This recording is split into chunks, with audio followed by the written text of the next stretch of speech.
Hi friends, welcome to மச்சி couple. இன்றைக்கி இந்த வீடியோவில் என்ன பார்க்க போகிறோம் அப்படின்னா, நான் இப்போ ரீசெண்டாக வீட்டு மாடியில் வந்து செடிகள்லாம் வளர்க்க ஆரம்பிச்சிட்டேங்க. ஸோ என்ன மாதிரி நிறைய பேர் வந்து மாடி தோட்டம் வைக்கணும், செடிகள் ஸ்டார்ட் பண்ணலாம் அப்படிங்கிற ஒரு ஐடியாவில் இருப்பீங்க. ஆனால் செடி வைக்கிறத விட க்ரோ பேக்ஸுக்கு தான் நம்ம அதிகமாக வந்து மணி ஸ்பெண்ட் பண்ணுற மாதிரி இருக்கும். ஸோ எனக்கு தெரிஞ்சு நான் பட்ஜெட்டாக என்னெல்லாம் ட்ரை பண்ணுறனோ அதை தான் உங்களுக்கு ஷேர் பண்ண போகிறோம். ஸோ கண்டிப்பாக உங்களுக்கு இந்த வீடியோ யூஸ்ஃபுல்லாக இருக்கும். வீடியோ ஃபுல்லாக ஸ்கிப் பண்ணாமல் பாருங்கள். மறக்காமல் நம்ம சேனலை சப்ஸ்கிரைப் பண்ணிடுங்க. நான் இப்போ ரீசெண்டாக மீஷோவில் வந்து நிறைய சர்ச் பண்ணி பார்ப்பேன், ஆனால் மேக்ஸிமம் எதுவுமே வாங்க மாட்டேன். ஸோ அப்படி சர்ச் பண்ணி பார்க்கும்போது இந்த க்ரோ பேக்ஸ் வந்து நான் பார்த்தேன். கிட்டத்தட்ட 10 பேக் வந்து எனக்கு 148 rupees தான் காமிச்சிது. அதுவும் நான் ஜிபே பண்ணுற மாதிரி இருந்ததுன்னா ஜஸ்ட் 116க்கு நம்ம பர்ச்சேஸ் பண்ணிக்கிற மாதிரி இருந்துச்சு. நான் போய் அதோட ரிவ்யூவில் செக் பண்ணி பார்த்தேன். கிட்டத்தட்ட 150 பேர் வாங்கியிருந்தாங்க.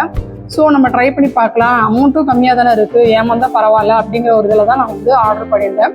பட் உண்மையாகவே எனக்கு ரொம்ப சாட்டிஸ்ஃபைடாக இருந்தது. பேக் நீங்கள் பார்த்தாலே தெரியும். இந்த மாதிரி நான் க்ரீன் கலரில் வந்து ஒரு 9x9 சைஸில் வந்து ஒரு பேக் நான் வந்து டேரெக்டாக போய் கடையில் போய் வாங்கினேன். 55 rupees சொன்னாங்க. அந்த பேக்கை விட நான் ஆன்லைனில் வாங்கின இந்த 10 பேக்குமே வந்து கொஞ்சம் பெருசாக இருக்குது. கணக்குப்படி பார்த்தா ஒரு பேக்கோட ப்ரைஸே பார்த்தீங்கன்னா 12 rupees தான். ஸோ பட்ஜெட் வைஸ் நம்ம எவ்வளோ நமக்கு வந்து டிஃப்ரெண்ட் தெரியுது பார்த்தீங்களா. ஸோ என்ன மாதிரி நீங்களும் பட்ஜெட் பார்த்து இருக்கீங்க அப்படின்னா உங்களுக்காக தான் இந்த வீடியோ நான் வந்து மெயினாக எடுத்தது. ஸோ இதுக்கப்புறம் மீஷோவில் வந்து நாங்கள் பட்ஜெட் வைஸ் ஓரளவுக்கு லிமிட்டட் அமௌண்ட்டில் வந்து ட்ரெஸ்ஸாக இருக்கட்டும், இல்லை இந்த மாதிரி கிராசரியாக இருக்கட்டும், நிறைய ஐட்டம்ஸ், ஜுவல்ஸு, உமன்ஸுக்கு தேவையானது, கிட்ஸுக்கு தேவையானது சில ப்ராடக்ட்ஸ் மட்டும் நாங்கள் வாங்கி வீடியோஸாக போஸ்ட் பண்ணலாங்கிற பிளானில் இருக்கோம். ஸோ இதை பற்றின வீடியோஸாக நான் வந்து இன்ஸ்டாகிராம்லையும் போஸ்ட் பண்ணிகிட்டு இருக்கேன். மறக்காமல் இன்ஸ்டாகிராம் என்னோட சேனலோட லிங்க் நான் வந்து டிஸ்கிரிப்ஷனில் கொடுக்குறேன். ஸோ நீங்கள் போய் செக் பண்ணி பாருங்கள். நான் யூடியூப்லேயும் இந்த வீடியோஸ்லாம் போடுவேன். ஸோ உங்களுக்கு யூஸ்ஃபுல்லாக இருந்ததுன்னா மறக்காமல் எனக்கு கமெண்ட் பண்ணுங்கள். அட்ஸே மீஷோவில் நான் வாங்கின இந்த பேக்கோட லிங்க்கையும் நான் வந்து டிஸ்கிரிப்ஷனில் கொடுக்குறேன். கண்டிப்பாக உங்களுக்கு யூஸ்ஃபுல்லாக இருந்ததுன்னா போய் செக் பண்ணி பார்த்துட்டு உங்களுக்கு எப்படி இருந்ததுங்கிறதையும் கமெண்ட் பண்ணுங்கள். நெக்ஸ்ட்டு பார்த்தீங்கன்னா, நம்ம செடி வைக்கிறோம் அப்படின்னா அது அவ்வளோ ஈஸியான விஷயம் கிடையாது. ஏன்னா நான் ஒரு 2-3 வீடியோவில் வந்து ரொம்ப ஹாப்பியாக எனக்கு வந்து செடி அப்படி வளர்ந்துட்டுருக்கு, சூப்பராக இருக்குது அப்படின்னு சொன்னேன். ஸோ நல்லது மட்டுமே ஷேர் பண்ணேன்னா நான் செஞ்ச ஒரு சில தப்பையும் வந்து ஷேர் பண்ணணும் அப்படின்னு நினைக்கிறேன். அதனால தான் இது ஃபுல்லாக இவ்வளோ லென்த்தாக நான் போட்டிருக்கேன். ஆக்சுவலாக அந்த பேக் வந்ததுக்கப்புறம் அந்த பேக்லாம் நான் எதுக்கு வாங்கினேன் அப்படின்னா, ஸ்டார்டிங்கில் நான் வந்து ஒரு சீட்ஸ்லாம் வாங்கியிருந்தேன். 20 ரூபாய்க்கு ஒரு வெண்டைக்காய், அவரைக்காய் அந்த மாதிரி சீட்ஸ் வாங்கியிருந்தேன். அதை எல்லாத்தையும் ஒரே பேக்கில் வச்சுட்டேன். அப்படியே அந்த ஒரே பேக்கில் வச்சாலும் கொஞ்சம் வளர்ந்ததுக்கப்புறமும் நான் வந்து பிரித்து வச்சுருக்கணும். நான் வந்து என்ன பண்ணிட்டேன், பாதி அளவுக்கு வளர்ந்து இப்போ வெண்டைக்காய் செடி வைக்கிறேன் அப்படின்னா வெண்டைக்காய் சீட்ஸ் எல்லாம் செடியாக மாதிரி ஒரு 10 வெண்டைக்காய் வர அளவுக்கு, குட்டி குட்டியாக ஒரு 10 வெண்டைக்காய் வர அளவுக்கு நான் பிரிக்கவே இல்லை. அப்படியே அந்த பேக்லேயே விட்டுட்டேன். அதுதான் நான் பண்ண தப்பு. நீங்கள் ஃபஸ்ட்டு ஒரு சீடு போடுறீங்க ஒரு பாட்டில் அப்படின்னா எல்லா சீட்ஸையும் ஒரே பேக்கில் போட்டுறாதீங்க. ஒரு பேக்கில் மிஞ்சி போனால் ஒரு 2 இல்லைன்னா 3 விதை அந்த மாதிரி போடுங்க. அதிகபட்சம் 5 போடுங்க. அது ஏதாவது 1-2 நல்லபடியாக முளைக்க உங்களுக்கு. அப்படி இல்லை, ரொம்ப பட்ஜெட் வைஸ் நீங்கள் ஸ்டார்டிங் பார்க்கணுன்னா சேரிட்டிலேயே நீங்கள் வந்து ட்ரை பண்ணி பாருங்கள். அதுவே நல்லா ஒர்க் அவுட் ஆகும். ஸோ அந்த மாதிரி நீங்கள் வந்து ஸ்டார்டிங்லேயே சீட்ஸ் வந்து கம்மியாக போடுங்க. அப்படியே ஒரே பேக்கில் எல்லா சீட்ஸையும் போட்டாலும் கொஞ்சம் முளைக்கும் போதே ஓரளவுக்கு கொஞ்சம் வளர்ச்சி தெரியும் போதே அதை வந்து பிரித்து வச்சுருங்க. ஸோ அதுதான் ரொம்ப நல்லது. ரெண்டாவதுன்னு பார்த்தீங்கன்னா, நீங்கள் ஸ்டார்டிங்கில் செடி வைக்கும்போது பெருசாக எந்த ஒரு உரமும் அதிகமாக நீங்களே வீட்டில் ட்ரை பண்ணுறீங்க அப்படின்னா கொடுக்காதீங்க. ஏன்னா நமக்கு எவ்வளோ உரம் மிக்ஸ் பண்ணணும் அப்படிங்கிறது தெரியாது. அதிகமாகிடுச்சு அப்படின்னா அது செடியை தான் பாதிக்கும். அப்படி தான் எனக்கு வந்து ஒரு விஷயம் நடந்துருச்சு இந்த வீடியோ எடுத்ததுக்கப்புறம். என்னென்னு பார்த்தீங்கன்னா, நான் ஃபஸ்ட்டு செடி வைக்கும் போது எங்களோட பூமி வந்து செம்மண் பூமி. ஸோ நான் என்ன பண்ணுவேன், வெறும் செம்மண், காஞ்ச வேப்பிலெல்லாம் இருக்கும் பார்த்தீங்களா, அதை மட்டும்தான் நான் உரமாக போட்டிருந்தேன். எனக்கு அதுக்கே வந்து செடி சூப்பராக இருந்துச்சு. அதுக்கப்புறம் டெய்லி நம்ம இந்த யூடியூப்பில் வீடியோ பற்றி கன்ஃபியூஸ் ஆகிருக்கும் பார்த்தீங்களா. அந்த மாதிரி பார்க்கும்போது நிறைய பேர் வந்து மண்புழு உரம் போடணும், வேப்ப முன்னாக்கு, ஆட்டு உரம் அப்படின்னு ரொம்ப கன்ஃபியூஸ் பண்ணதுக்கப்புறம் என்ன பண்ணிட்டேன், நம்ம செடி இன்னும் வளரணும், அதுக்கு வந்து நம்ம இன்னும் உரம் கொடுக்கணும்னு சொல்லிட்டு நியர்பையில் இருக்க கடையில் போய் மண்புழு உரம், ஆட்டு உரம், வேப்ப முன்னாக்கு இதெல்லாம் வாங்கிட்டு வந்துட்டேன்.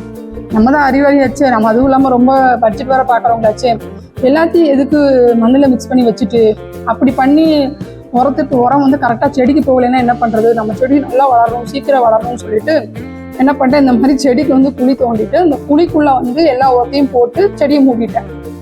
அது வந்து தயவு செய்து பண்ணவே பண்ணாதீங்க. நீங்கள் எந்த உரம் வாங்கினாலும் மண்ணோட நல்லா மிக்ஸ் பண்ணிட்டு தான் செடிக்கு வந்து உள்ளே வைக்கணும்.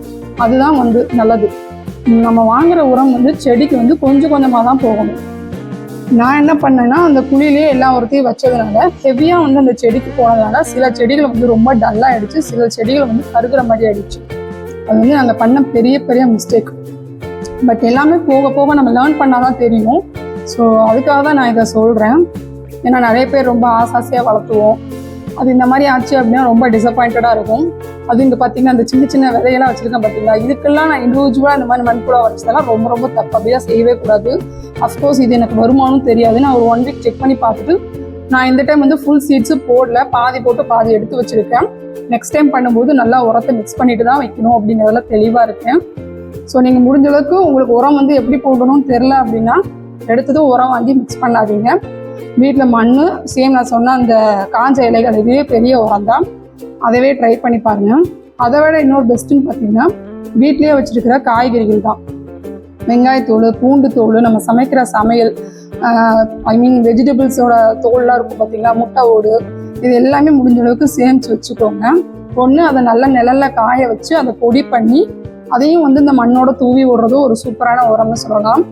அப்படி இல்லைன்னா உங்களுக்கு காய வைக்க முடியாது, அந்த அளவுக்கு வெயிட் பண்ண முடியாது அப்படின்னா எல்லா வேஸ்டேஜையும் எடுத்து வச்சு நல்லா அதை ஒரு மிக்சியில் அடித்து அதை வந்து நல்லா இருத்து அந்த சாறை எடுத்து அதை வந்து ஒரு 5 லிட்டர் தண்ணியில் அந்த சாறை மிக்ஸ் பண்ணி தெளித்து விட்டாலும் அதுவும் நல்ல உரம் தான்.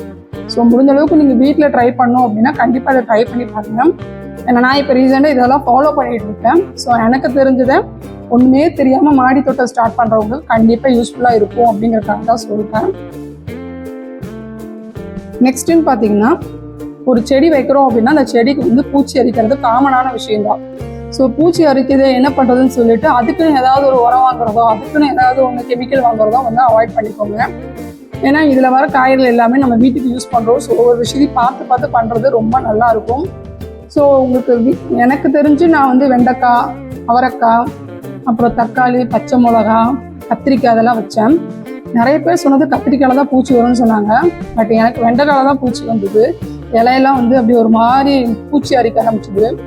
ஸோ அதுக்கு நான் என்ன பண்ணேன்னா 1 லிட்டர் எண்ணெயில் ஒரு மூடி வேப்பெண்ணெய், ஒரு அரை ஷாம்பு நல்லா தண்ணியில் மிக்ஸ் பண்ணி தெளித்து விட்டுலாம். அப்படி வேப்பெண்ணெய் இல்லாத பட்சத்துக்கு வேப்பெண்ணெய்க்கு பதிலாக மஞ்சத்தூள், தண்ணி, ஷாம்பு இதை நல்லா மிக்ஸ் பண்ணி நீங்கள் வந்து தெளிச்சுட்டு வாங்க. மாதத்துக்கு ஒரு அந்த மாதிரி தெளித்தாலே போதும், உங்களுக்கு நல்ல ரிசல்ட் கிடைக்கும். எனக்கு வந்து வெண்டைக்காய் வந்து பூச்சி அரிக்கிறது வந்து கம்மியாச்சு. ஸோ இந்த மாதிரி சில விஷயங்கள் வந்து பட்ஜெட் வைஸ் வீட்லேயே இருந்து பார்க்குறதுக்கு நான் என்னெல்லாம் பண்ணுறனோ அதெல்லாம் உங்களுக்கு ஷேர் பண்ணுறேன். சேம் உங்களுக்கும் வந்து இதை பற்றின ஏதாவது நல்ல விஷயங்களோ இல்லை இதெல்லாம் பண்ணலாம் இதெல்லாம் பண்ணக்கூடாது அப்படிங்கிற மாதிரி ஏதாவது விஷயம் தெரிஞ்சதுன்னா மறக்காமல் எனக்கு கமெண்ட்டில் சொல்லுங்கள். எனக்கு ரொம்பவே யூஸ்ஃபுல்லாக இருக்கும். ஸோ சின்னதாக வீட்டுக்கு அழகுக்காக வாங்கி நான் ஒரு செடி, ஒரு 4-5 செடி தான் வந்தது ஃபஸ்ட்டு வீட்டுக்கு. அதை பார்த்தே வந்து அதில் வர பூவை பார்த்தே ரொம்ப சந்தோஷப்பட்டு இப்போ ஏகப்பட்ட செடிகள் வைக்க ஆரம்பிச்சிட்டோம். காய்கறிகள் வச்சுருக்கோம். அதுக்கப்புறம் பழங்களில் வந்து எலுமிச்சை, ஆரஞ்சு, மாதுளை, சாத்துக்குடி, வாட்டர் ஆப்பிள், சப்போட்டான்னு நிறைய வைக்க ஆரம்பிச்சிட்டோம். எல்லாத்துலேயுமே நிறைய பாசிட்டிவ் வளர ஆரம்பிக்குது. அதை பார்க்க ரொம்ப ஹாப்பியாக இருக்குது. ஸோ நான் என்னோடய வேலை பேக் எல்லாத்தையுமே ஃபில் பண்ணி ஒவ்வொன்றா எடுத்து வச்சுருக்கேன். இதுக்கப்புறம் நிறைய பண்ணணும், ஏன்னா நம்ம அந்த டேபிள் மாதிரிலாம் அரேஞ்ச் பண்ணணும், நிறைய வேலை இருக்குது. ஸோ கொஞ்சம் கொஞ்சமாக ஒவ்வொன்றா செய்யலான் இருக்கேன். இதுதான் எங்கள் வீட்டில் இருக்கிற எல்லா செடிகளும் எப்படி இருக்குன்னு பார்த்துட்டு மறக்காமல் சொல்லுங்கள்.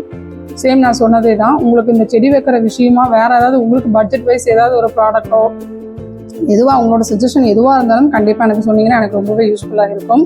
அட் சேம் எனக்கும் இது மாதிரி புதுசாக ஏதாவது தெரிஞ்சாலும் நான் என்னெல்லாம் ஃபேஸ் பண்ணுறேன் செடிகள் வைக்கிறதுல அப்படிங்கிறத வந்து கண்டிப்பாக உங்கள்கிட்ட ஷேர் பண்ணுறேன். ஸோ உங்களுக்கு கண்டிப்பாக இந்த வீடியோ யூஸ்ஃபுல்லாக இருக்கும்னு நம்புகிறேன். இதே மாதிரி இன்னும் நிறைய செடிகள்லாம் வைக்கலான்ட்டு இருக்கேன். செடிகள் வளர்ந்ததாக இருக்கட்டும், அதில் வர காய்கறிகளாக இருக்கட்டும், ஒவ்வொன்றையும் அப்பப்போ நான் அப்டேட் பண்ணிகிட்டே இருக்கேன்.